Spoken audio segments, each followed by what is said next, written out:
Hello students, नमस्कार। जयराम जी की जय श्री कृष्ण। मैं बीरबल कुमावत विष्णु मैथ पॉइंट में आपका फिर से स्वागत करता हूं। तो देखिए, आज हमारा अगला पार्ट लेते हैं सिंपल इंटरेस्ट का। आप इन सवालों को निकालते रहें और बार बार इनकी प्रैक्टिस करते रहें। इसी पैटर्न पर सवाल आगे आते रहते हैं। तो ये हमने जो सवाल ले रखे हैं वो रिसेंटली जो एसएससी की जो एग्जाम्स हुई है उनके ले रखे हैं। तो ये नहीं कि एसएससी के ही सवाल हैं, ये सवाल तो एसएससी के एग्जाम में आए हुए हैं, लेकिन ये रेलवे, बैंक और अदर जो भी एग्जाम्स लग रही हैं जिनमें मैथमेटिक्स का ये पार्ट आ रहा है, ये टॉपिक आ रहा है, तो उनमें सब में ऐसे सवाल आते हैं। ये तो एक मान लीजिए सैंपल के हिसाब से हमने ले लिया है, बाकी हर जगह ये काम आते हैं। ठीक है, हाँ। तो देखिए आज का लेते हैं पहला सवाल।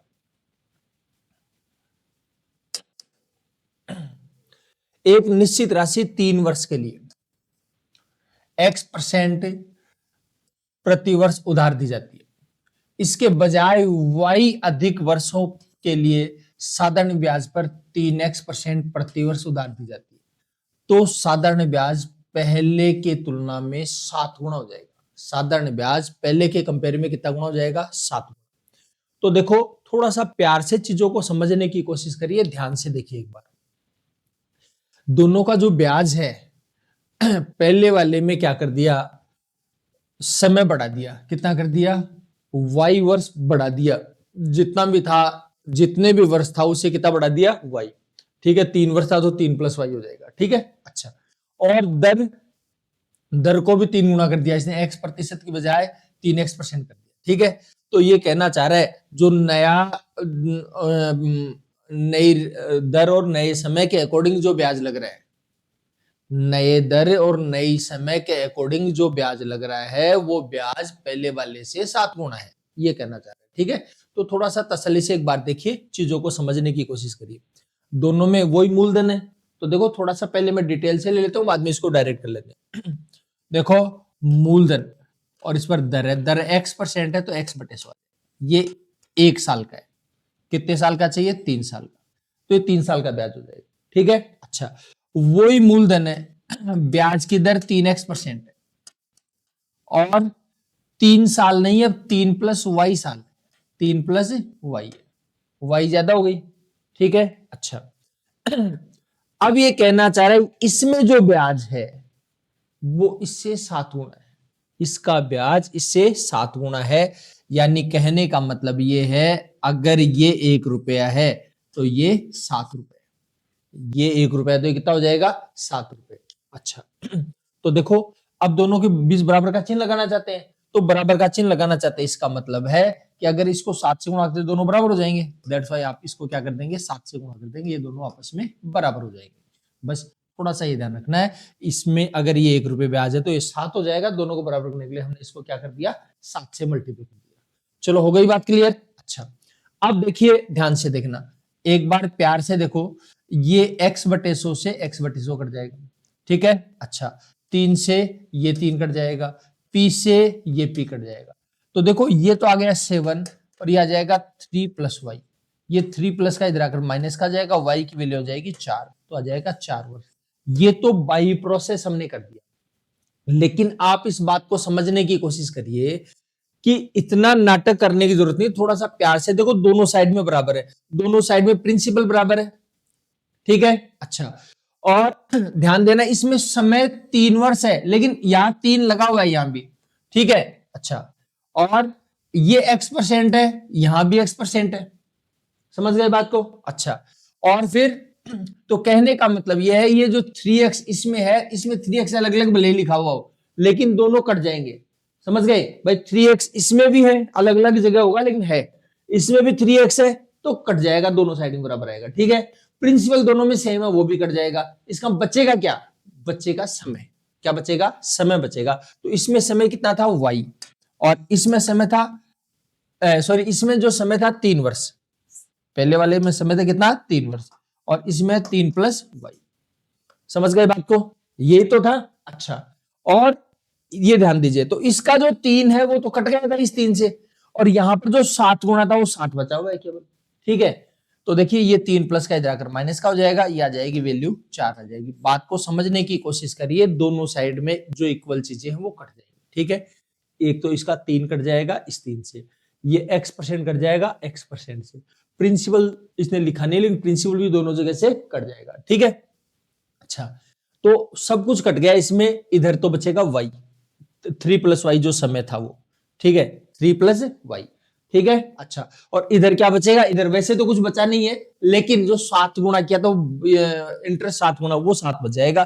तो 3 प्लस वाई में ये 7 है, तो 7 में से ये 3 है, तो ये कितना बच जाएगा, 4 बच जाएगा। इसका मतलब है y की जो वैल्यू है वो कितनी है, 4। y की जो वैल्यू वो कितनी हो जाएगी, 4 हो जाएगी। बात समझ में आ गई? कोई कंफ्यूजन है किसी प्रकार का? अच्छा, थोड़ा सा आगे चलते हैं, ध्यान से सुनिए एक बार।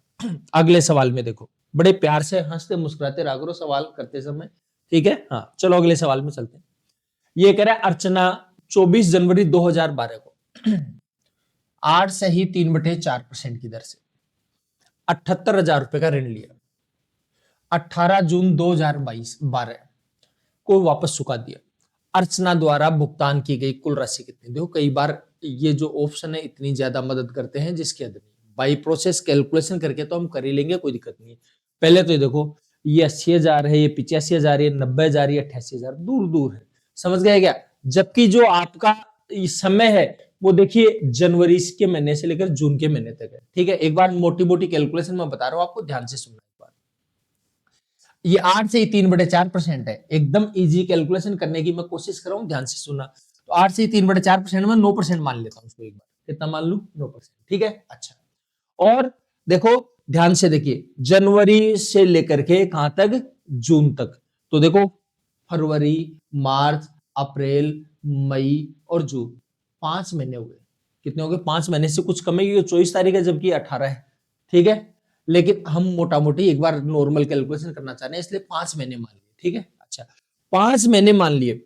देखो ध्यान से सुनना मेरी बात, अब 5 महीने 1 साल से कम होता है। अगर 1 साल की होती 9%, तो इसका आधे साल की हो जाएगी 4.5%, आधे साल का 4.5%। लेकिन आधे साल 4% से भी, 4.5% से भी कम आएगा, क्योंकि 5 महीने ही है, 6 महीने भी नहीं है, 5 महीने। इसका मतलब 4% से भी कम होगा। क्लियर है बात? देखो ध्यान से सुनिए, अब ये बताओ 78,000 रुपए कितना है, 78,000 रुपए। 78,000 का 1% होता है 780, 1% कितना होता है, 780। तो 4% क्या होगा, 4 से गुणा कर देंगे, तो 700 को 4 से गुणा करें 2800, और 80 को 4 से गुणा करें 320, 2800 और 320 कितना हो जाएगा, 3120, लगभग 3120 रुपए के लगभग ब्याज बनेगा। तो 78,000 ये 3,000, 81,120 के आसपास आएगा, 81,120 के आसपास या इससे कम, ठीक है। अब देखो ये तो 85,000 बहुत ज्यादा जा रहा है, 90,000, 88,000 यही आ रहा है। ये तो कैलकुलेशन अंदाज से करने की, इस प्रकार से करने से मेरे भाई बात ये है, कैलकुलेशन इजी रहती है, ज्यादा लंबी चौड़ी कैलकुलेशन नहीं करनी पड़ रही है, समझ गए बात को। लेकिन कोई आप में से ये कहेगी साहब देखो मेरे को ऐसे अंदाज नहीं लगाना, मेरे को बाई प्रोसेस पूरी कैलकुलेशन करके दिखाइए। तो कैलकुलेशन करके देख लेते हैं। देखिए पहले तो आप टाइम काउंट कर लीजिए।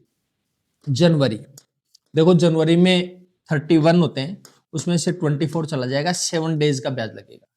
फिर बात करते हैं फरवरी की, ध्यान से सुनिएगा। किसकी, फरवरी की। फरवरी में क्या है, फरवरी में, अच्छा ध्यान रखना वीडियो को स्किप मत करना, इसमें बहुत खास बात है इस सवाल के अंदर, ठीक है। वो खास बात बताने जा रहा हूं, ध्यान से सुनना एक बार। फरवरी कितने दिन की है, 2012 में 29 दिन की है। कितने दिन की है, 29 दिन। अच्छा, फिर मार्च, मार्च में क्या है, मार्च पूरा 31 दिन का जाएगा, अप्रैल 30 दिन का हो जाएगा, मई 31 का हो जाएगा, और जून कितनी तारीख तक चुका रहा है वो, 18 जून तक। ये लीजिए भाई साहब। अब आप एक बार नॉर्मल कैलकुलेशन कर लीजिए जो पॉसिबल है। देखो 29 और 31, 60, 67, 30, 97 और 98, 30, 128 और 18, 146, 146 दिन हो गए। कितने दिन हो गए, 146। समझ गए? एग्जैक्ट कैलकुलेशन करने की बात बता रहा हूं, बाकी आप वैसे 2/5 वर्ष कर देते, इसको लेकिन नहीं करना है 2/5 वर्ष। क्यों नहीं करना है बताता हूं आपको, ध्यान से सुनना। अब आपका 78,000 रुपए कितना है, 78,000 रुपए, और ब्याज की जो दर है वो कितनी है, 8 से ही 3/4%। तो 8 चौक 32 और 3 35/4% है, तो आ जाएगा बटे में 100 आ जाएगा। ये लो जी, परसेंट का बटे में 100, ये 1 साल का ब्याज हो गया। कितने साल का ब्याज है? 1 साल का। अच्छा, अब 1 साल का ब्याज है, जबकि ये ध्यान रखना 146 दिन। कितने दिन है? 146 दिन। तो 146 दिन है, दिन को अगर वर्ष में बदलेंगे तो 365 का भाग देंगे। किसका भाग देते हैं? 365 का भाग देते हैं। लेकिन भाई साहब यहाँ 365 का भाग नहीं दे सकते आप, यहां पर आप भाग देंगे 366 का। 365 की बजाय 366 का भाग देना। समझ गए बात को? अच्छा तो देखिए ध्यान से सुन लीजिएगा, 2 जीरो से ये 2 जीरो कट जाएंगे, ठीक है। अच्छा, और देखिए 4 से अगर आप काटते हैं तो 4 एकम 4 और ये हो जाएगा 4 एकम 4, 4 नाम 36, 4 पंजे 20, ठीक है। अच्छा, और ये आ गया, ठीक है। अब यहां पर ध्यान से देखना और भी कटता है क्या। देखो ये संख्या 3 से कटती है, 3 एकम 3, 3 दूनी 6, 3 दूनी 6। इसको 3 से काटेंगे, 3 से 18, 3 पंजे 15, और इसको 2 से काटेंगे 61 आ जाएगा, इसको 2 से काटेंगे 73। अब आप प्यार से कैलकुलेशन कर लीजिए देखो पूर्णांक में निकटतम मान आएगा, एग्जैक्ट नहीं बैठेगा, निकटतम तो इसने बना दिया है इसको। बाकी 65 को गुणा करना है 35 से, 35 को गुणा करना है 73 से, 73 को में भाग देंगे 61 का। क्लियर है बात? तो ये कैलकुलेशन आ जाएगी, लगभग ये आ जाएगी 2722 पॉइंट समथिंग आएगा, कैलकुलेशन करोगे तो। समझ गए बात को? हाँ, तो लगभग में पूरा कंप्लीट लिखे तो 2000 और जोड़ देंगे इसके अंदर, 78,000, 2000, 80,723 हो जाएगा। समझ गए बात को? तो ये कैलकुलेशन करके जरूर देखिएगा।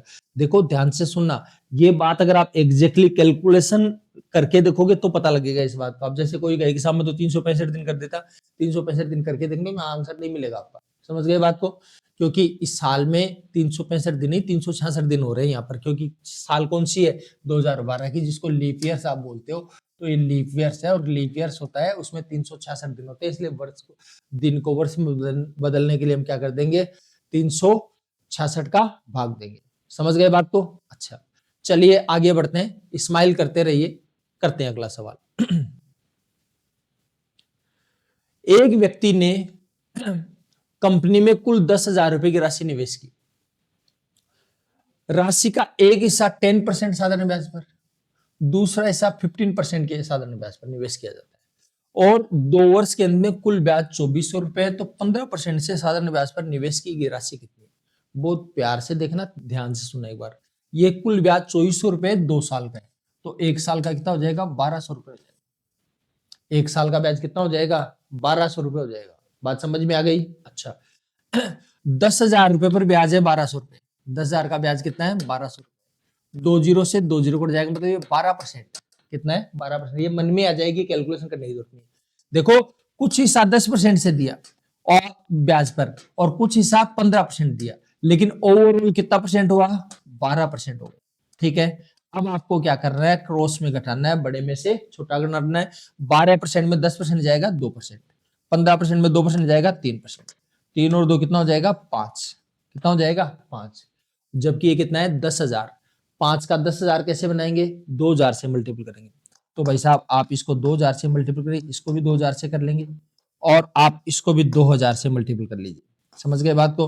तो आ जाएगा 6000, या जाएगा 4000। बात समझ आ गई? कोई कंफ्यूजन है किसी प्रकार का? कर पाएंगे कैलकुलेशन? अच्छा चलो आगे बढ़ते हैं, अगले सवाल की तरफ चलते हैं। आगे देखो क्या करना चाह रहे हैं।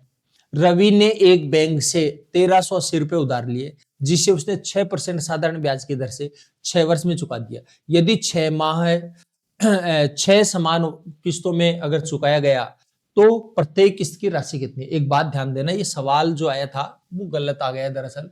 यहां पर ऐसे नहीं है, ये 1380 रुपए उधार नहीं लिए, इसने दरअसल क्या कहना चाह रहा है ध्यान से सुनना। ये एग्जाम में आया हुआ सवाल है, करेक्शन है इसके अंदर। क्या करेक्शन है? ये कहना चाह रहा है कि जो 1380 रुपए, ये 6% की दर से, ध्यान से सुनना, 6% की दर से 6 वर्ष बाद चुकाई जाने वाली राशि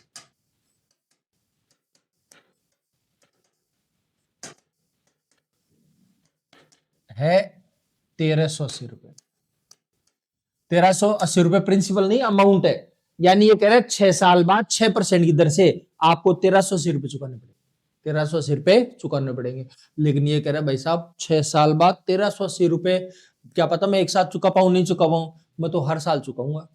क्या कह रहा है, हर साल चुकाऊंगा। तो हर साल कितने चुकाऊंगा, कितने चुकाना पड़ेगा, तो देखो इसको प्रोसेस से भी समझा देता हूं, बाद में डायरेक्ट कैसे करेंगे ये भी समझा देता हूं, ध्यान से सुनना। तो जैसे एक बात सोचिए, अब मान लीजिए 2025 चल रही है, आज आपने पेमेंट उधार लिया, 6 साल बाद चुकाओगे, इसका मतलब है 2031 में टोटल पेमेंट हो जाएगा। ठीक है, तो ये क्या कह रहा है, 2031 में मेरे अकाउंट में 1380 रुपया जाना चाहिए। 2031 में मेरे अकाउंट में कितना जाना चाहिए, 1380 रुपए आ जाना चाहिए। ठीक है, अच्छा, तो अब ये आ जाना चाहिए। अब ये कह रहा है भाई साहब मैं तो हर साल दूंगा, ये क्या पता 6 साल बाद क्या पोजीशन हो क्या नहीं हो, इसलिए मैं हर साल कुछ ना कुछ पेमेंट आपको देता रहूंगा। तो ये कह रहा है पेमेंट कुछ ना कुछ देता हूँ, कितना दोगे, प्रत्येक किस्त की राशि बताओ। तो देखो हमने क्या सोच लिया, ध्यान से दोगे, 2026 में देंगे, 2027 में देंगे, 2028 में देंगे, 2029 में देंगे, और 2030 में देंगे, और 2031 में देंगे। ये 6 बार देंगे पेमेंट। ठीक है, हमने मान लिया, यहां पर थोड़ा सा सही लिख देता हूं इसको, ये 2030 हो गया, ये 2030। ठीक है, अच्छा, देखो हम क्या करेंगे, अब एक साल 2025 में तो आपने उधार लिया है, ठीक है, चुकाने के लिए एक साल बाद जाओगे। एक साल बाद मान लीजिए आपने 100 की नोट चुका दी, कितने रुपए चुका दिए, 100 रुपए चुका दिए। लेकिन ये 100 रुपए चुका दिए, चुकाने कब थे, ये 2031 में चुकाने थे। ठीक है, लेकिन आपने चुका दिया 2026 में, मतलब 5 साल पहले ही चुका दिए। कितने चुका दिए, 5 साल पहले। तो अगला अकाउंट देखेगा 2031 में खोल करके। ठीक है, वो कह रहा है मेरे को 2031 में मैं अकाउंट चेक करूंगा, और अकाउंट में मेरे को 1380 रुपए चाहिए, बस मेरे को ज्यादा मतलब नहीं। तो कह रहा है भाई साहब ये जो 100 की नोट डालेगा ये इसने, ठीक है, ये डाल दी 2026 में, जबकि डालनी थी 2031 में। ठीक है, कितने साल पहले डाल दी, 5 साल। तो ये 5 साल में ये नोट बढ़ जाएगी, ऐसे लंबी नहीं होगी ये। 6% की दर से 5 साल में 30% हो जाएगा। 30% का 100 पर 30, यानी 130 रुपए हो जाएगा। कितना हो जाएगा, 130 रुपए। बात समझ में आ गई, अच्छा, तो 100 रुपए जो है वो 130 रुपए हो जाएंगे 2031 में। बात समझ में आ गई, अच्छा, उसके बाद ध्यान देना, बात को सुनिए। अब एक 100 की नोट और निकाली, और एक 100 की नोट निकाली है, और फिर दोबारा से जमा करवाई गई, लेकिन अब की बार 2027 में जमा करवाई, 2027 में, 2031 तक 4 साल हो जाएंगे। 4 साल में 6% की दर से 24% होगा, ध्यान रखना, 24% होगा, यानी 124। ये जो 100 रुपए है वो 100 रुपए 2031 तक 124 रुपए बन चुके होंगे। कितने रुपए बन चुके होंगे, 124 रुपए। फिर 2028 में 100 की नोट जमा करवाएगा, और उस पर 3 साल का हो जाएगा 18%। 6% गुणा 3, ये मन में ही कर लेना है, ये तुम आपको समझाने के लिए बता रहा हूँ, डिटेल बाकी करेंगे डायरेक्ट इसको। तो 18% का 118 हो जाएगा।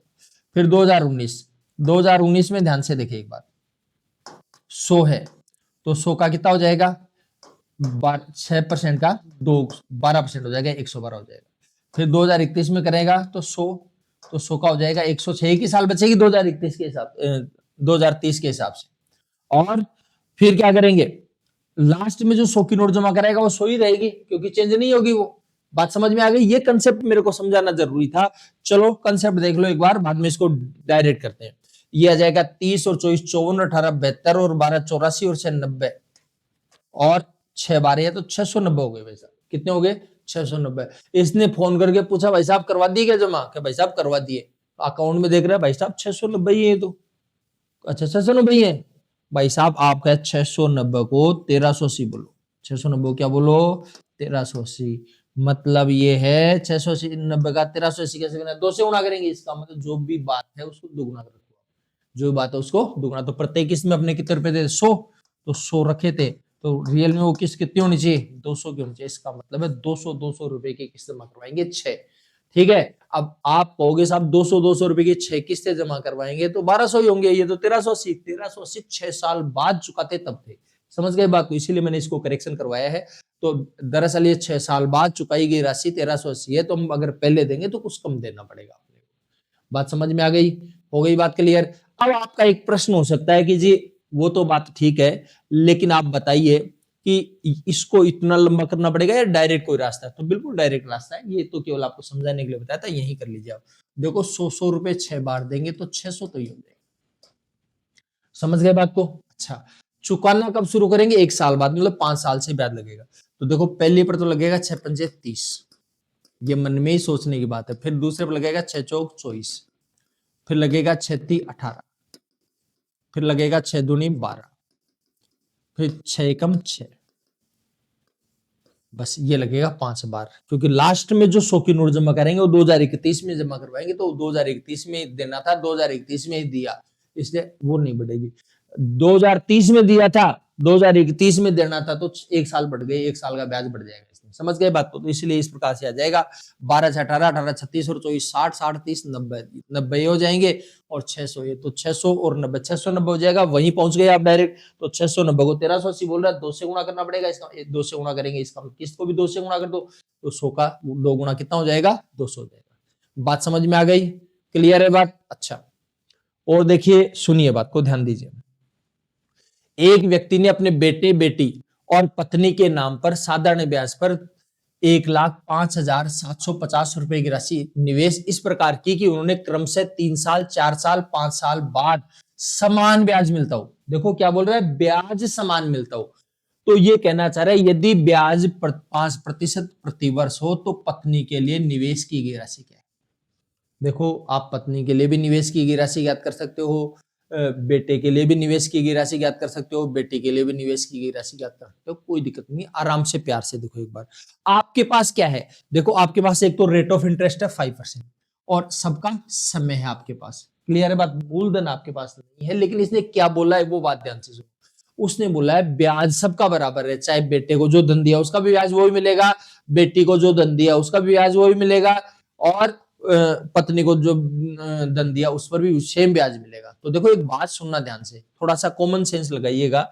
जैसे मूलधन आपका है P, 5% की जो दर है, और मान लो ये पहला 3 साल के लिए है, समझ गए बात को? इसका P1 मान लो, समझाने के लिए बता रहा हूं, ध्यान से देखना। इसका P1 मान लिया 5% की दर से 3 साल का, तो 3 साल का ही हो जाएगा, ठीक है? हाँ, और ध्यान से सुनना, अगर दूसरा धन है P2, ये भी 5% की दर से और 4 साल का ब्याज, लेकिन दोनों का ब्याज क्या है? बराबर। देखो मैं कुछ बात समझाने की कोशिश कर रहा हूं, यहां पर ये देखना है कि इतनी लंबी कैलकुलेशन करेंगे, इतनी लंबी कैलकुलेशन नहीं करेंगे हम लोग, थोड़ा सा ध्यान देना है। तो 5% की दर से 3 साल का ब्याज, 5% की दर से 4 साल का ब्याज, लेकिन दोनों का ब्याज क्या रहा है? बराबर आ रहा है। ध्यान से सुनो, मैं आपको एक बात बोलना चाह रहा हूं। देखो अगर दो संख्याओं का गुणा बराबर हो, ध्यान से सुनना, दो संख्याओं का गुणा यदि बराबर हो, ठीक है, तो ध्यान से सुनिए। जैसे मान लो 5 गुणा 4 बराबर 20 है, 5 गुणा 4 बराबर 20 है, 10 गुणा 2 बराबर भी 20 है, 20 गुणा 1 बराबर भी 20 है,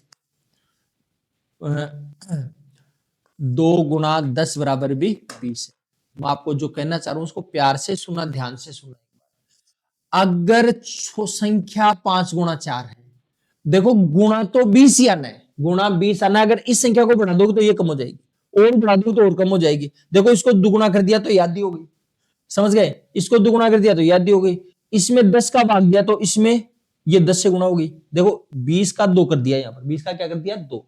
तो क्या किया? 10 का भाग दिया, यहां 10 का भाग दिया, तो ये भी क्या हुआ? देखो ध्यान से सुना, ये 10 गुना हो जाएगा।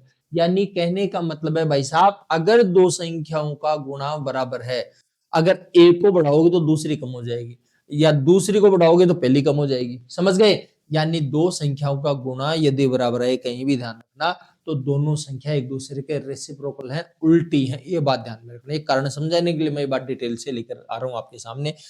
आप कहीं भी देख लो, जैसे पहली संख्या 5 है तो ये 5 चौक 20 हो गए, ठीक है। अगर आपने इसको दुगुना कर दिया इस संख्या को तो 10 हो गया। अब 10 को किससे गुणा करें? 20 है, 2 से गुणा करेंगे, तो इसको 2 गुणा किया तो ये 1/2 भाग नहीं हुआ, ये 2 गुना तो 1/2 हुआ, ठीक है। ये 2 गुना हुआ तो ये वापस 1/2 गया। अगर मैं इसको 10 का भाग दिया तो इसमें इसमें अगर 10 का भाग दिया तो इसको 10 से गुणा कर दिया। समझ गए बात को? तो सिंपल सी बात है, दोनों संख्या एक दूसरे की उल्टी होगी।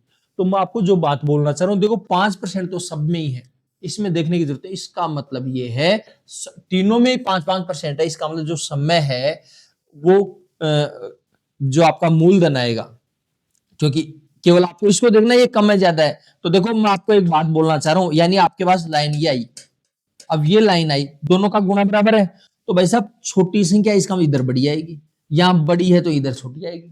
समझ गए बात को? पक्का हो गया। संख्या बढ़ गई, अगर यहाँ संख्या बढ़ा दी तो इधर कम हुई है, इधर बढ़ा दी तो इधर कम हुई है, इधर कम कर दी तो इधर बढ़ गई। समझ गए बात को? तो देखो 3 का क्या हुआ, 4 हुआ। 3 का यहाँ 3 है, यहाँ 4 है, लेकिन दोनों बराबर है। तो ये संख्या छोटी है, ये बड़ी, इसका मतलब ये छोटी के पास यहाँ ये तो आएगी बड़ी, ये बड़ी के पास ये संख्या आएगी छोटी, तो दोनों एक दूसरे के रेसिप्रोकल होंगे, उल्टे होंगे। तो कहने का मतलब, मेरी बात ध्यान से सुन लीजिए, कि अगर दोनों का ब्याज बराबर है, ब्याज बराबर है तो इसका, और दर तो बराबर, तो दर तो खत्म हो गई, तो समय का जो उल्टा होगा वही मूलधन का अनुपात होगा। सिंपल सी बात यह है। तो देखो ध्यान से सुन लीजिए, दर जो है, समय का जो अनुपात है वो कितना है, समय का अनुपात 3 साल, 4 साल और 5 साल, ठीक है, ये समय का अनुपात है। तो प्रिंसिपल का जो अनुपात होगा इनका जस्ट उल्टा होगा, जस्ट उल्टा होगा, ठीक है। अच्छा, जस्ट उल्टा करने का जो तरीका हमारा ये है, इसको छोड़ देते हैं, इनको ले लो 4 पंजे 20, इसको छोड़ दिया, इन दोनों को ले लिया 3 पंजे 15, इसको छोड़ दिया, इन दोनों को ले लिया 4 × 3 = 12। समझ गए बात को? कोई कहेगा ऐसे उल्टा कैसे हो गया, तो आप ऐसे करके देख लो, ये तो उल्टा ही होता है।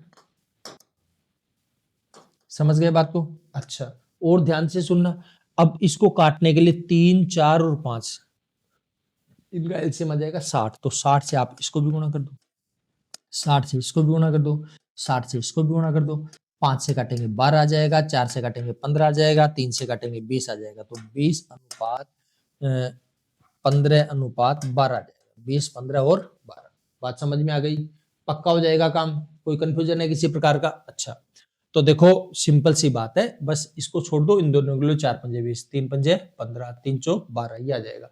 तो तीनों का जो टोटल है, तीनों का टोटल आ गया 47, 25, 20 और 12 35 और 12 47 आ जाएगा।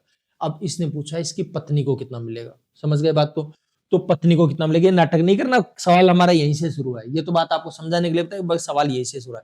तो 47 है भाई साहब, कितना है, 47 टोटल धन है, उसमें से पत्नी का पूछा, पत्नी का 12 है। एक बार थोड़ा सा ध्यान देना, 47 की बजाय अगर ये 48 होता, 48 तो ये 12 यानी चौथा हिस्सा है, कितना है, इसका मतलब ये चौथे हिस्से से थोड़ा सा ज्यादा, वो इसका चौथा हिस्सा, वो 48 नहीं है ना, ये इसको चौथे हिस्से से थोड़ा सा ज्यादा होगा। सिंपल सी बात ये है। तो भाई साहब अंदाज लगा रहा हूँ, बाकी कैलकुलेशन में करके दिखाऊंगा। यहाँ पर जो संख्या है, इसका जो चौथा हिस्सा है उससे थोड़ा सा ज्यादा आएगा, ठीक है। देखो 1,05,750 है, ठीक है, चौथा हिस्सा 1 लाख का, तो आप 1,06,000 ही मान लो इसको, 1,06,000 मान लेते हैं, ठीक है, चौथा हिस्सा अंदाज से कर रहा हूँ।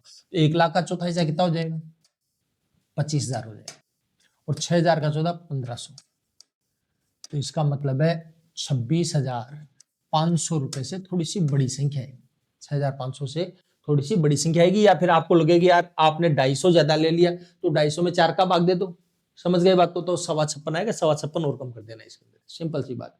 तो इससे थोड़ा सा बड़ा आंसर आएगा, तो 26,500 से थोड़ा सा बड़ा आंसर आएगा। अब 26,500 से देखो ये तो हो ही नहीं सकता, ये बहुत ज्यादा बड़ा हो जाएगा, ये बहुत ज्यादा बड़ा हो जाएगा, इसका 27,000 एक अकेला आंसर आपका हो जाएगा। समझ गए बात को?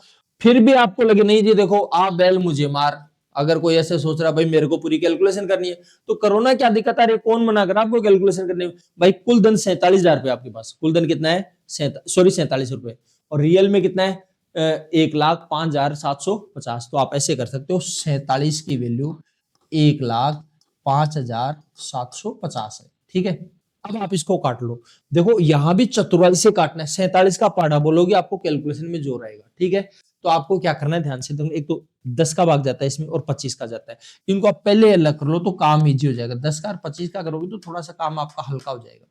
तो देखो 10 तो अलग हो गया, 25 का भाग देंगे तो 25 चौक 100 जाएगा, ठीक है, फिर 5 बचेगा, 25 दूनी 50, 25 तीन 75, ये 423 आ गया, ठीक है।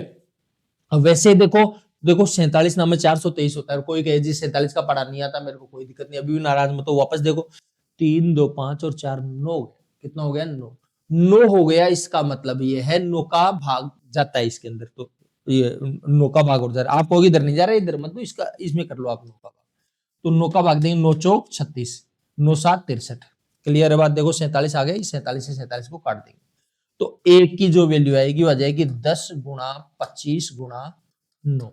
समझ गए बात को? अच्छा ध्यान से सुनना, लेकिन आपको वैल्यू किसकी याद करनी है, 12 की, तो 12 की याद करनी है तो 12 से गुणा करेंगे, ये 12 से गुणा करेंगे, बड़े प्यार से देखना इसके अंदर।